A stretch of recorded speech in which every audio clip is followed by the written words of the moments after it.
আমাকে ফোন করে একজন বলছে, কৃষ্ণবাবু 2023 সালে আপনাকে ফোন করেছিলাম, ডেট ফাঁকা নেই। 24 সালে ফোন করলুম, ডেট ফাঁকা নেই। 2025 সালের ফাল্গুন মাসের 20 তারিখে আপনার ডেট হয়েছে আমাদের গ্রামে। আলি বলুন কি করব? বলে এখন থেকে বলে দেন তুলসী মঞ্চ কোন দিকে রাখবো। আমায় বলছো কেন? তোমার গ্রামে তোমার যে ঘরের পুরোহিত ঠাকুর মশাই, তুমি তাকে বলো গে, আমি কি ঠাকুর মশাই নাকি?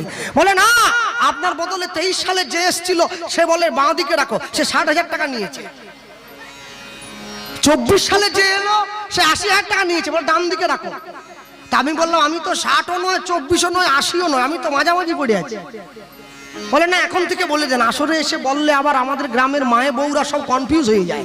আমি চিন্তা করলাম, শালা দুদিকই তো বলে দিয়েছে, ডাইনও নাই আর বাঁও নাই, আমি কোথা বলবো? একটা দিক ফাঁকা থাকলে না টুম করে বলে দিতাম, কি করব? আর ও তো নাছড় বান্দা, ফোন ছাড়বে না, হলে ঘুরে ঘুরে ফোন করবে। হ্যাঁ, আমি বললাম, মা তার কাজ করো। বলে কি? আলে উপরে টাঙিয়ে রাখো শিখেতে করে। মানে দুদিক তো হয়ে গেছে, আর তো নাই। দরজার মাথায় ঝুলি রাখো, বাড়ির থেকে বেরোবার সময় ঠুকো খাবে, ঢোকার সময় ঠুকো খাবে। সেটা কি যন্ত্রণা বলুন দেখি? আরে তুলসী মঞ্চ যার যেদিকে খুশি সেদিকে রাখবে।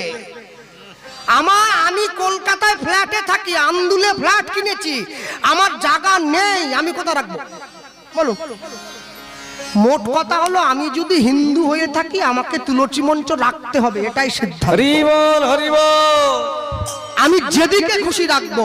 বাড়ির থেকে বেরোবার সময় তাকে দর্শন করব, ঘরে ঢোকার সময় দর্শন করব, ছোট্ট টব রাখবো, সন্ধ্যেবেলা করে রেখে দিয়ে চারদিকে পরিক্রমা করব, নম নম তুলসী কৃষ্ণ প্রেয়সী, ঝামেলা শেষ। কি ডান দিক, বাঁ দিক, সামনের দিক, পিছু, মানে জীবন জ্বালিয়ে দিল একবারই। হ্যাঁ।